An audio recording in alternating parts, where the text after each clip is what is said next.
দূরের কথা একটি সূরাও তোমরা রচনা করতে কোশ্চেন কালেও পারবে না। এটি আজকে চ্যালেঞ্জ হিসাবে রয়ে গেছে। আল্লাহ রাসূলের সাথে তারা যুদ্ধ করতে মনস্থ করেছে, যুদ্ধ করেছে তারা একের পর এক, কিন্তু তারা কোরআনের মতো একটা কিতাব, একটি সূরা তারা রচনা করার এই চ্যালেঞ্জ তারা গ্রহণ করতে তারা রাজি হয় না। জোরে বলি আল্লাহু আকবার, আরো জোরে বলি আল্লাহু আকবার। তাফসিরে মারিফুল কোরআন, তাফসির ইবনে কাসির, অসংখ্য তাফসিরে এই ঘটনা এসেছে। রাসূল সাল্লাল্লাহু আলাইহি ওয়াসাল্লাম যখন আন্দোলন শুরু করলেন, তখন আপনার আকসাম ইবনে সাইফি নামে আরবের একজন বড় একজন ব্যক্তিত্ব, সে তার কওমের সাথে আলোচনা করলো যে আরবে একজন নবীর আবির্ভাব হয়েছে, তোমরা যদি বলো আমি একটু তার সাথে দেখা করব। তারা বললো যে না, আপনি গোত্র প্রধান সর্দার, আপনি লোক পাঠাবেন, প্রতিনিধি পাঠাবেন, আপনি নিজে না গিয়ে দুইজন মানুষকে আপনি পাঠান। তখন বাছাই করে দুইজনকে পাঠানো হলো। আকসাম ইবনে সাইফি বললেন, সে নতুন নবীর সাথে তোমরা কথা বলবে এবং দুটো প্রশ্ন তুমি তোমরা তাকে করবে, সে প্রশ্ন দুটোর উত্তর তোমাদেরকে নিয়ে আসার জন্য আমি তোমাকে মক্কায় পাঠাচ্ছি। প্রশ্ন দুটো কি?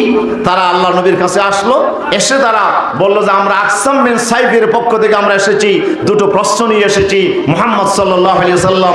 একটি প্রশ্ন হচ্ছে মান আনতা, আরেকটি প্রশ্ন হচ্ছে ওয়ামা আনতা, যে আপনি কে এবং আপনি কি। এই দুটো প্রশ্নের জবাব আমাদেরকে দিতে বলেছেন।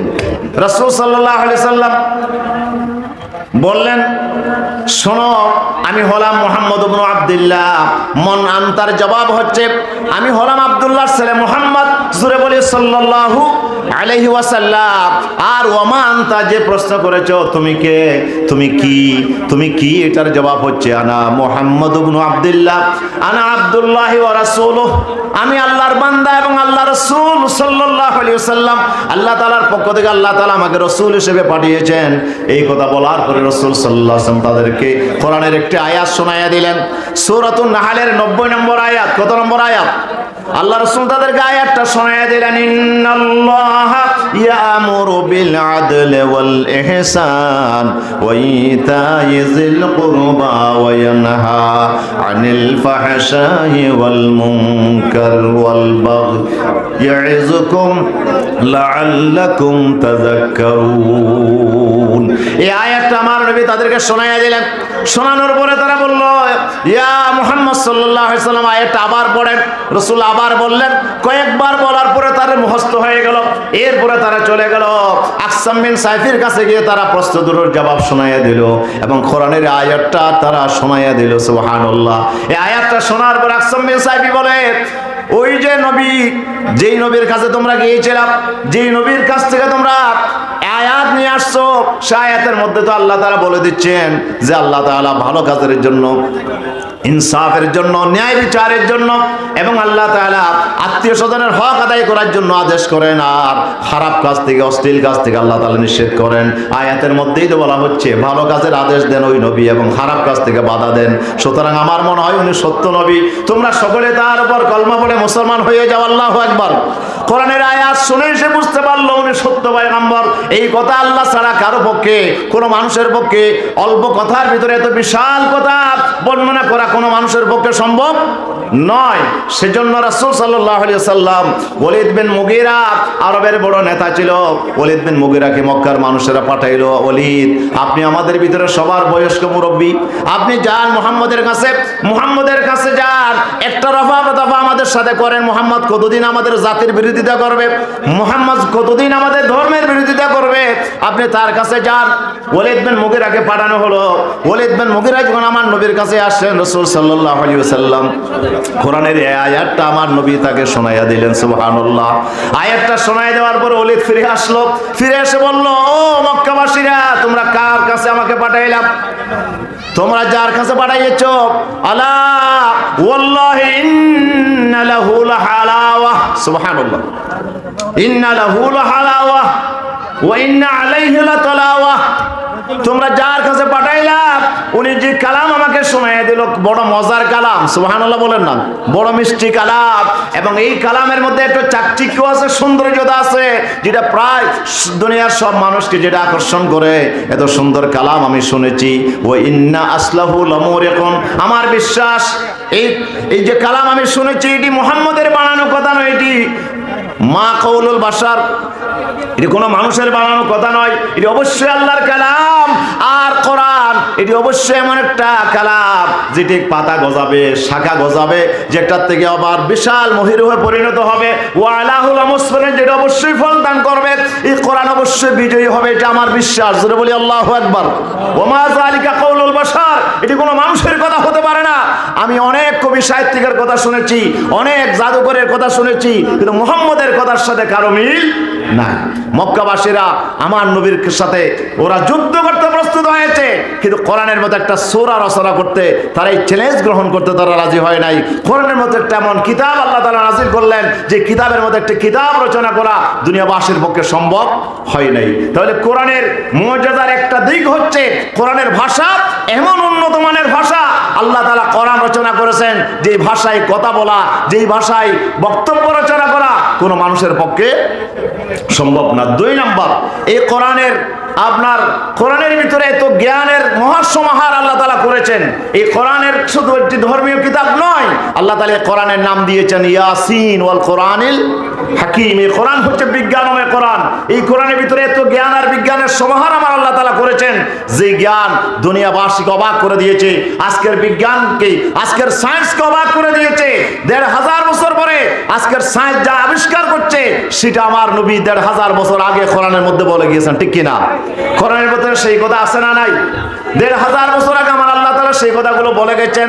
রাসূল সাল্লাল্লাহু আলাইহি ওয়াসাল্লাম যে মহাকাশের কথা বলেছেন, আল্লাহ রাসূল যে মানব সৃষ্টির কথা বলেছেন, ভ্রূণতত্ত্বের কথা বলেছেন, আজকের বিজ্ঞানীরা সেটা তো দেখে অবাক হয়ে গেছে। অসংখ্য বিজ্ঞানী ইতিমধ্যেই কলমা পড়ে মুসলমান হয়ে গেছে। আলহামদুলিল্লাহ বলেন না? আরো জোরে বলে আলহামদুলিল্লাহ। ডক্টর মরিস বুখারীর নাম তো আপনারা শুনেছেন, যিনি বড় ডাক্তার ছিল। উনি আপনার ফ্রান্সের পক্ষ থেকে সে আপনার ফেরাউনের যে লাশ বের করেছে, ফেরাউনের লাশকে মমি করার দায়িত্ব ওনাকে দেওয়া হয়েছিল। উনি এই লাশ নিয়ে গবেষণা করছে, লাশ নিয়ে গবেষণা করে তিনি দেখতে পাচ্ছে এই লাশ তো অনেক আগের লাশ, এটি তো আপনার স্বাভাবিক মৃত্যু হয় নাই। এই লাশের উপরে একটি লবণের পানির একটি আস্তরণ সেখানে দেখা যাচ্ছে। এই মানুষটা তো সাগরের মধ্যে মারা গেছে, এটাই বোঝা যায়। তখন তাকে বলা হলো যে এই কথা তো ফেরাউনের লাশের কথা তো কোরআনের মধ্যে আছে। সুবহানাল্লাহ। সে বলে কেমনে কোরআনের মধ্যে আছে? বলে 1500 বছর আগে যে কোরআন নাজিল হয়েছে এই কোরআনের ভিতরে এই কথা আছে। আল্লাহ সুবহানাহু ওয়া তাআলা বলছেন, এ ফেরাউন, যে আমি তোমার লাশকে আমি আল্লাহ তাআলা অক্ষত রাখবো। আল্লাহ যে ওয়াদা করেছেন কোরআনের ভিতরে যে আমি তোমার লাশকে পৌঁছে গলে যেতে দেব না, যে আমি অবশ্যই তোমাকে আমি আল্লাহ তাআলা বাঁচিয়ে রাখবো, আমি আল্লাহ তোমার শরীরকে আমি অক্ষত রাখবো। কোরআনের এই ঘোষণা যখন তার সামনে আনা হলো, সে তো অবাক হয়ে গেল। 1500 বছর আগে মুহাম্মদ কেমনে জানলো যে ওনার হাজার হাজার বছর আগে এই ফেরাউন যে মারা গেছে, ফেরাউনের কথা উনি কিভাবে বুঝতে পারলো? অথচ মুহাম্মদের জীবন আমি পড়েছি, উনি তো কারো কাছে লেখাপড়া, কারো কাছে কোনো বিশ্ববিদ্যালয়ে কোনো স্কুল কলেজে লেখাপড়া করে নাই। তাহলে মুহাম্মদ কেমনে জানলো? অবশ্যই এটি মুহাম্মদের কালাম নয়, এটি কালাম কার? মরিস বুখারী পড়ে নিয়েছেন, লা ইলাহা ইল্লাল্লাহু মুহাম্মাদুর রাসূলুল্লাহ। জোরে বলি সাল্লাল্লাহু আলাইহি ওয়াসাল্লাম। প্রিয় উপস্থিতি, এইভাবে হাজার হাজার বিজ্ঞানী, হাজার হাজার আপনার বড় বড় স্কলার আজকে কোরআন পড়ে ওরা মুসলমান হয়ে যাচ্ছে। এই ঘটনা বললে অনেক সময় লাগবে। এরকম অনেক বড় বড় স্কলার আজকে ডক্টর খিতমোর যেটি আপনার ব্রণ তত্ত্ব আবিষ্কার করেছে, উনি তো কোরআনের যে আপনার সূরা আলকের মধ্যে আল্লাহ যে কোরআনে মানব শিশুর যে ব্রণ তত্ত্বের কথা আল্লাহ তাআলা বলছেন, মিন আলক, আল্লাহ বলছে আমি যোগাকৃতির একটা রক্তপিণ্ড থেকে খলাকাল ইনসানা মিন আলক, আমি মানুষকে সৃষ্টি করেছি। আল্লাহু আকবার। মুহাম্মদের পক্ষে এটা জানা কেমনে সম্ভব হলো?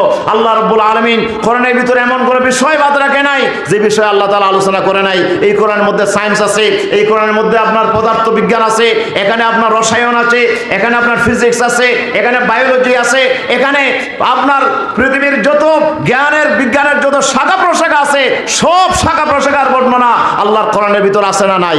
মহাকাশের ভিতর ব্যাপারে আলোচনা আছে, প্রাণী বিজ্ঞানের ব্যাপারে আলোচনা আছে, এখানে রাত আর দিনের ব্যাপারে আলোচনা আছে, এখানে মানুষের সৃষ্টি সম্পর্কে আলোচনা আছে, অতীত জাতির ইতিহাস সম্পর্কে আলোচনা আছে।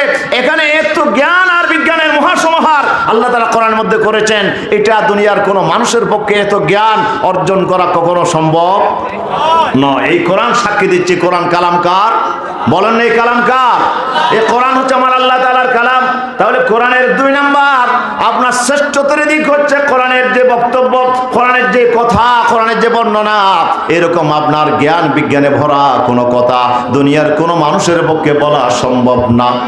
কিছুদিন আগে টরেন্টোর একজন বিজ্ঞানী নাবিক, উনি কলমা বলে মুসলমান হয়ে গেছেন। সে নাবিক আপনার সূরা বনি আপনার কোরআন মজিদের এই সূরাতুন নূরের আয়াত পর্যন্ত যখন পড়ছিলেন, আও কাযুলুমাতিন ফি বাহরিল লুজ্জি ইয়াগশাহু মাওজুম মিন ফাওকিহি মাওজ মিন ফাওকিহি সাহাব যুলুমাতুম বা'দুহা ফাওকা বা'দিন। আল্লাহ রাব্বুল আলামিন বলছেন, এমন অন্ধকার সমুদ্রে যখন সাইক্লোন হয়, যখন ভূমি আপনার ঘূর্ণিঝড় হয়, এমন অন্ধকার নেমে আসে, বিশাল বিশাল আপনার ঢেউর পরে ঢেউ আশ্রে পড়ে। সেই ঢেউর তলদেশে কোনো আপনার সাম্পান যদি অ্যাক্সিডেন্ট হয়ে যায়, কোনো মানুষ যদি অ্যাক্সিডেন্ট হয়ে যায়, সমুদ্রের তলদেশে যখন পৌঁছে যায়, অন্ধকারের পর অন্ধকার। আল্লাহ বলে যুলুমাতুন বা'দুহা ফাওকা বা'দ, এক অন্ধকারের পর আরেক অন্ধকার। একদিকে গভীর তলদেশের অন্ধকার, আরেকদিকে আপনার সমুদ্রের অন্ধকার, আরেকদিকে ঢেউর অন্ধকার, আরেকদিকে মেঘমালার অন্ধকার। অন্ধকারের পর অন্ধকারের ভিতরে একজন মানুষ যখন ডুবে যায়, আল্লাহ যে ঘূর্ণিঝড়ের বর্ণনা দিয়েছেন, এই নাবিক বলল, আমি তো আপনার সমুদ্রের মধ্যে জীবন কাটিয়ে দিয়েছি, বিশাল বিশাল সাইক্লোনের সময় আমি আপনার জাহাজ নিয়ে ওই মহাসমুদ্রে ছিলাম, সমুদ্রের সেই ঘূর্ণিঝড়ের দৃশ্য আমি দেখেছি। কোরআনের বর্ণনার সাথে পুরো দৃশ্য মিলে যায়। মুহাম্মদ তো উনি একজন মরুভূমির মানুষ, উনি তো জীবনে কোনোদিন আপনার সমুদ্র সফরে তিনি যায় নাই, সমুদ্র সফরে তিনি যায় নাই। তিনি তো সমুদ্র নয়, তিনি মরুভূমির আপনার মরুভূমিতে যে মরুঝড় হয় এটার বর্ণনা উনি দিতে পারে, বালিকণার বর্ণনা দিতে পারে, কিন্তু সমুদ্রের সাইক্লোনের বর্ণনা তো মুহাম্মদের পক্ষে দেওয়া সম্ভব না। তাহলে অবশ্যই তিনি বুঝলেন এটি মুহাম্মদের কালাম নয়। যিনি সমুদ্রের সাইক্লোন সৃষ্টি করেছেন সে মহান স্রষ্টা, যিনি মহান রব্বুল আলামিন, যিনি তিনি হচ্ছে এই আপনার কোরআনের রচয়িতা। এই কথা বুঝেই তিনি পড়ে নিয়েছেন, লা ইলাহা ইল্লাল্লাহু মুহাম্মাদুর রাসূলুল্লাহ সাল্লাল্লাহু আলাইহি ওয়াসাল্লাম। প্রিয় উপস্থিতি, সময় আমার হাত থেকে চলে যাচ্ছে। 3 নাম্বার যে পয়েন্ট আমি বলতে চাই, এই কোরআনের শ্রেষ্ঠত্বের আরেকটা দিক হচ্ছে, এই কোরআন শুধু আপনার শুধু জ্ঞান আর বিজ্ঞানের বর্ণনা দেয় নাই। আল্লাহ বলছে বায়ানুল লিন্নাস, সমগ্র মানব জাতির জন্য যা দরকার সব আমি খুলে খুলে আমার কোরআনের ভিতর বলে দিয়েছি। আল্লাহু আকবার। এই কোরআন শুধু আপনার শুধু জ্ঞান আর বিজ্ঞানের বই নয়, এই কোরআনের ভিতরে আরেকটা বিষয়ের বর্ণনা আছে, সেটি হচ্ছে মানব জাতির জীবনের শান্তির জন্য, জীবনের মুক্তির জন্য যে আইন দরকার, ইনসাফপূর্ণ আইন। এই ইনসাফপূর্ণ আইন আছে কোন কিতাবে? বলেন তো কোন কিতাবে? আল্লাহ তাআলা বলে দিয়েছেন, ওয়া তাম্মাত কালিমাতু রাব্বিকা সিদকান ওয়া আদালা লা মুবাদদিলা লিকালিমাতিহি ওয়া হুয়াস সামিউল আলিম। আল্লাহ রাব্বুল আলামিন বলেন, আমার কোরআন, আমি যে কোরআন নিয়ে আসছি, কোরআনের ভিতরে 2টা জিনিস 100% পরিপূর্ণ মাত্রায় আছে। কয়টা জিনিস? 1 নাম্বার, কোরআনের ভিতরে যত ইনফরমেশন আছে সবগুলো সত্য। আল্লাহু আকবার। কোরআনের একটা বক্তব্য মিথ্যা কেউ প্রমাণ করতে পারে নাই, পারবেও না কিয়ামত পর্যন্ত। কোরআনের সব কথা সত্য। আল্লাহ বলে দিয়েছেন, যালিকাল কিতাবু লা রাইবা ফীহি হুদাল লিল মুত্তাকিন। এই কোরআন হচ্ছে এমন এক কিতাব যে কিতাবের ভিতরে কোনো মিথ্যার আপনার সন্দেহের কোনো অবকাশ নেই, মিথ্যার কোনো সংস্রব নেই। কোরআনে যা বলা আছে সব সত্য। 2 নম্বরে, এই কোরআনের ভিতরে আপনার ইনসাফপূর্ণ একটা আইন আছে, বিধান আছে, যে বিধান কায়েম করে আমার বিশ্বনবী মদিনাতে একটা ইসলামী স্টেট তিনি কায়েম করেছিলেন। সেই মদিনার ইসলামী স্টেটের আপনার আইন ও বিধান ছিল এই 30 পারা কোরআনে। কোরআনের ভিতরে শুধু ধর্মীয় আলোচনা নাই, কোরআনের ভিতরে শুধু আখিরাতের আলোচনা নাই, কোরআনের ভিতরে শুধু জিকির আজকারের কথা নাই। এই কোরআনের ভিতরে রয়েছে মহান আল্লাহ রাব্বুল আলামিন মানব জাতির জন্য জীবন পরিচালনার জন্য যে আইন ও কানুন আছে, এই সব আইন ও কানুন দিয়ে আল্লাহ কোরআনকে আল্লাহ তাআলা ভরে দিয়েছেন। আলহামদুলিল্লাহ। আর জোরে বলি আলহামদুলিল্লাহ। নারায়ে তাকবীর, নারায়ে তাকবীর। আল্লামা মাওলানা মুমিনুর রহমান মুমিন সাহেব আমাদের মাঝে আজকে খ্যাতি সম্পন্ন মুফাসসির কোরআন, দেশ বরেণ্য আলেমে দ্বীন, আমাদের সকলেরই প্রিয় ব্যক্তিত্ব মাওলানা মনোয়ার হোসেন মুমিন আলহামদুলিল্লাহ আমাদের মাঝে এসে পৌঁছেছেন। জোরে বলি আলহামদুলিল্লাহ, আরো জোরে বলি আলহামদুলিল্লাহ। তিনি এক্ষুনি আমাদের সামনে আলোচনা করবেন ইনশাআল্লাহ। তো আমি আপনাদের কাছে যে পয়েন্টটা আলোচনা করতে চাই যে 3 নম্বরে এই কোরআনের ভিতরে রয়েছে এমন এক আইন, যে আইনটার সাথে দুনিয়ার কোনো মানুষের পক্ষে, কোনো পার্লামেন্টের পক্ষে, কোনো জ্ঞানী আর বিজ্ঞানীর পক্ষে যতই গবেষণা করো, আল্লাহর কোরআনের মতো ইনসাফপূর্ণ কোনো আইন রচনা করা সম্ভব হবে না, হবে না, হবে না, ঠিক কিনা? কোরআনের ভিতরে যে আইন আছে এটি হচ্ছে 100%, 100% ইনসাফে ভরা একটি আইন। এই আইন রচনা করেছেন কে? জোরে বলেন না, তিনি কে? আল্লাহকে পুরুষ না মহিলা? বলেন, পুরুষ না মহিলা? পুরুষও নয়, মহিলাও নয়। আমার আল্লাহর কি কোনো দল আছে নাকি? আমার আল্লাহ উনি হচ্ছেন, আমরা হয়তো দলের ঊর্ধ্বে নয়, আমরা হয়তো কেউ পুরুষ, কেউ হয়তো মহিলা, কেউ ব্যবসায়ী, কেউ শ্রমিক, কেউ আপনার ডাক্তার, কেউ পেশাজীবী, অনেক পরিচয় আমাদের আছে, কিন্তু আমার আল্লাহর এরকম কোনো পরিচয় নাই। আমার আল্লাহ হলেন নিরপেক্ষ, আমার আল্লাহ হলেন সবার জন্য। আমার আল্লাহ যখন আইন রচনা করে তখন সেটি কোনো গোষ্ঠীর জন্য, কোনো পক্ষের জন্য সেটি আপনার বেইনসাফি হয় না, সেখানে জুলুম থাকে না, অন্যায় থাকে না। আমার আল্লাহর পক্ষে একমাত্র মানব জাতির জন্য ইনসাফপূর্ণ আইন রচনা করা সম্ভব। আর সে আইন রচনা করে আমার আল্লাহ তাআলা কিতাব নাযিল করেছেন, সেই কিতাবের নাম কি? কোরআন। এই জন্য আমার আল্লাহ চ্যালেঞ্জ করেছেন, আমার কোরআনের যে আইন আমি দিয়েছি, কোরআনের আইনের মতো একখানা আইন তোমরা রচনা করে দেখো। সারা দুনিয়ার মানুষ চেষ্টা করেও আমার কোরআনের মতো একটা সংবিধান, একটা আইনের কিতাব তোমরা রচনা করে দেখো। আল্লাহ তাআলা চ্যালেঞ্জ করেছেন, আমার কোরআনের মতো ইনসাফপূর্ণ কোনো আইন রচনা করা তোমাদের পক্ষে সম্ভব না, সম্ভব না। এই জন্য পৃথিবীতে যতই তন্ত্র আর মন্ত্র আসুক, যত মতবাদ এই পৃথিবীতে কায়েম হোক, মানব জাতির অশান্তি বাড়বেই বাড়বে। মানব জাতির জীবনে শান্তি আসবে না। যদি শান্তি আনতে হয়, ইনসাফ প্রতিষ্ঠিত করতে হয়, কোরআনের আইন ছাড়া এই জমিনে শান্তির বিকল্প আর কোনো রাস্তা নাই, ঠিক কিনা বলেন না? এই কোরআনের ভিতরে একমাত্র শান্তির সেই আপনার ঠিকানা আমার আল্লাহ তাআলা দিয়েছেন। ইনসাফপূর্ণ আইন একমাত্র কোরআনের ভিতরেই আছে। সেজন্য মানব জাতিকে ফিরে আসতে হবে আজকে কোরআনের কাছে।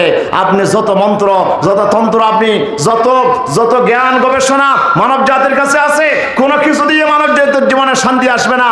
আজকে আমাদের বাংলাদেশে আমরা মনে করছিলাম এই বাংলাদেশে আপনার শুধু ব্রিটিশেরা আছে বলেই আমরা শান্তি পাচ্ছি না। ব্রিটিশের বিরুদ্ধে আমরা আন্দোলন করেছি 200 বছর, আমরা গোলামের জিঞ্জির ছিঁড়ে আমরা শৃঙ্খল থেকে মুক্ত হয়ে 47 আমরা স্বাধীনতা লাভ করছিলাম, ঠিক কিনা? এরপর আমরা চিন্তা করলাম যে না, ব্রিটিশরা চলে গেছে কিন্তু পাকিস্তানিরা আছে, এই বুথ তাড়াতে না পারলে জীবনে শান্তি আসবে না। এই জন্য আমরা সবাই মিলে আন্দোলন করলাম, পাকিস্তানিদেরকে আমরা এই দেশ থেকে তাড়িয়ে আমরা 71-এ আমরা এই দেশকে স্বাধীন করলাম। এখন কোনো পাকিস্তানিও নাই, ব্রিটিশও নাই, এখন সবাই আমরা বাঙালি। কথা বলেন ঠিক কিনা? আর এই বাংলাদেশে আজকে বাংলাদেশ স্বাধীন হয়েছে, আজকে 50 বছর পার হয়ে গেছে, কিন্তু এই বাংলাদেশে এখনো কি আমরা শান্তি পেয়েছি? এখনো কি আমাদের দেশে অন্যায় বিচারে মানুষ মরে কিনা? মরে না। মানুষ এখনো মরতেছে, এখনো নারী ধর্ষিত হচ্ছে, এখনো আপনার কিভাবে যে গরিব অসহায় মানুষ মারতেছে। দেশে আজকে যে শান্তির হাহাকার চলছে, এটার কারণ কি? বাঙালিরা শাসন করলে শান্তি আসবে না, পাকিস্তানিরা শাসন করলে শান্তি আসবে না, ব্রিটিশরা শাসন করলে শান্তি আসবে না। শান্তি আসবে শুধু একটা মাধ্যমে, সেটি হচ্ছে আল কোরআনের শাসন ব্যবস্থা যদি এই জমিনে কায়েম হয়, তাহলেই জমিনে শান্তি আসতে পারে, ঠিক কিনা বলেন না? সুতরাং শুধু বাঙালি শাসন করলেই হবে না, শুধু আপনার মহিলারা শাসন করলেই হবে না, পুরুষেরা শাসন করলেই হবে না। এদেশের শান্তি আর মুক্তির জন্য একখানা কিতাব প্রয়োজন। সেই কিতাবের নাম কি? আল কোরআন। দল মত নির্বিশেষে আমরা যদি আবার কোরআনের পাশে আসতে পারি, তাহলে এই কোরআন আমাদেরকে শান্তির ঠিকানা খুঁজে দেবে ইনশাআল্লাহ। সেজন্য আমাদেরকে তৈরি হতে হবে, আমাদেরকে আজকে প্রস্তুতি নিতে হবে। এই জমিনকে, এই কয়েক সমাজকে আমরা কোরআনের সমাজে পরিণত করবো ইনশাআল্লাহ। মদিনার যে সমাজ কায়েম হয়েছিল, আমরা সেই মদিনার ইসলামী সমাজ বিনির্মাণের জন্য আমাদেরকে আজকে শপথ নিতে হবে। রাজি আছি কিনা? রাজি আছি কিনা? যদি আমরা রাজ্যকে দোহা তুলে আমার আল্লাহকে দেখাই, নারায়ে তাকবীর, নারায়ে তাকবীর, লিল্লাহে তাকবীর। আল্লাহ তুমি আমাদের হাতগুলো কবুল করো, জোরে বলি আমিন, আরো জোরে বলি আমিন। প্রিয় উপস্থিতি, এরপরে 4 নাম্বার যে কথাটা আমি বলতে চাই 2 মিনিটে, সেটি হচ্ছে এই জমিনে আল্লাহ যে কোরআনের মতো একটি কিতাব নাজিল করেছেন, কোরআনের ভিতর আরেকটা জিনিস আছে, সেটি হচ্ছে ভবিষ্যতের আপনার গায়েবের যে খবর আমার কোরআন দিয়েছে। এ পর্যন্ত কোরআনের একটা মেসেজ, একটা ইনফরমেশন এখনো পর্যন্ত মিথ্যা প্রমাণিত হয় নাই। কোরআনে যা বলেছে সব সত্য বাস্তবায়িত হয়েছে, ঠিক কিনা? এই কোরআনের ভিতরে যত কথা বলা হয়েছে সব কথা সত্য। আমার আল্লাহ তাআলা বলছেন ইন্নাল্লাযী ফারাদা আলাইকাল কোরআন লারাদ্দুকা ইলা মাআদ। হে নবী, আপনার উপরে যে আল্লাহ কোরআন নাজিল করেছেন সে আল্লাহ তাআলা আপনার সাথে ওয়াদা করছেন মক্কাবাসীরা আপনাকে হত্যা করতে চায়, মক্কাবাসীরা আপনাকে এই দেশ থেকে বিতাড়িত করে আপনাকে দেশ থেকে বের করে দিতে চায়, কিন্তু আমি আল্লাহ বলে দিলাম এই মক্কাবাসীরা যতই ষড়যন্ত্র করুক, যতই যুদ্ধ করুক, সংগ্রাম করুক, আমি আল্লাহ তাআলা আপনাকে বিজয় দেব। আল্লাহু আকবার। ওয়াদা কার? বলেন না ওয়াদা কার? আমি অবশ্যই আপনাকে লারাদ্দুকা ইলা মাআদ, অবশ্যই আপনাকে আপনার জন্মভূমি এই মক্কাতে বিজয়ী বেশে আবার আমি আপনাকে পৌঁছাই দেব। এই ওয়াদা কার? আল্লাহর রাসূলের জীবনে এটা কি ঘটছে নাকি ঘটে নাই? ঘটেছে। মাত্র 8 বছরের ব্যবধানে, মক্কা থেকে মদিনায় হিজরত করার 8 বছরের ব্যবধানে আল্লাহ তাআলা যে মক্কার মানুষগুলো আমার নবীকে রাতের আধারে হত্যা করার জন্য ঘর ঘেরাও করছিল, আমার নবীকে মেরে ফেলার জন্য চেষ্টা করছিল, সেই মক্কাবাসীদেরকে আমার নবী 10,000 সৈন্য নিয়ে মদিনা থেকে এসে গোটা মক্কা ঘেরাও করে বিনা যুদ্ধে আমার নবীকে আল্লাহ তাআলা মক্কার বিজয় দান করেছিলেন। সেই মক্কাবাসীরা আমার নবীর কাছে সারেন্ডার হয়ে গেছিল, ঠিক কিনা? কোরআন আপনার ইনফরমেশন দিয়েছে, কোরআন ভবিষ্যৎবাণী করেছে ইসলামের বিজয় হবে, কোরআনের বিজয় হবে। সেই বিজয় কেউ ঠেকিয়ে রাখতে পারবে না ইনশাআল্লাহ।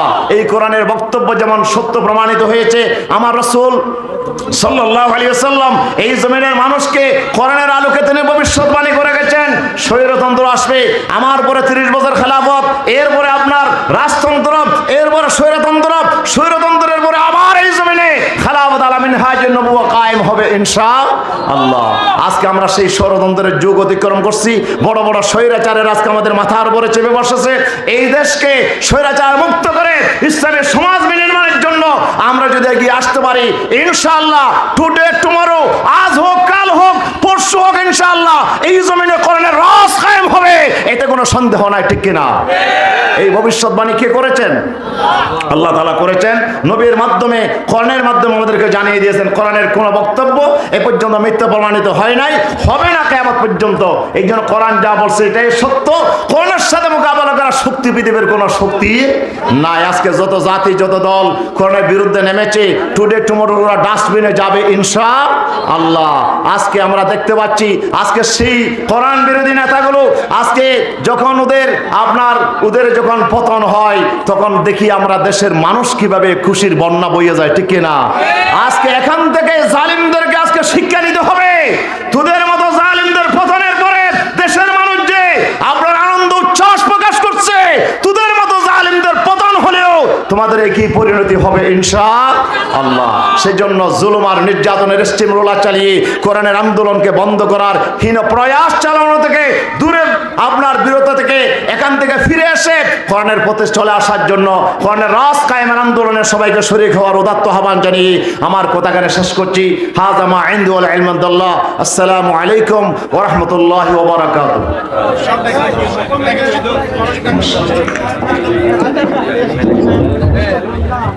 সম্মানিত তাওহীদ জনতা, এতক্ষণ পর্যন্ত আপনাদের সামনে কোরআন ও হাদিসের আলোকে গুরুত্বপূর্ণ আলোচনা পেশ করলেন। কই গেল? আপনাদের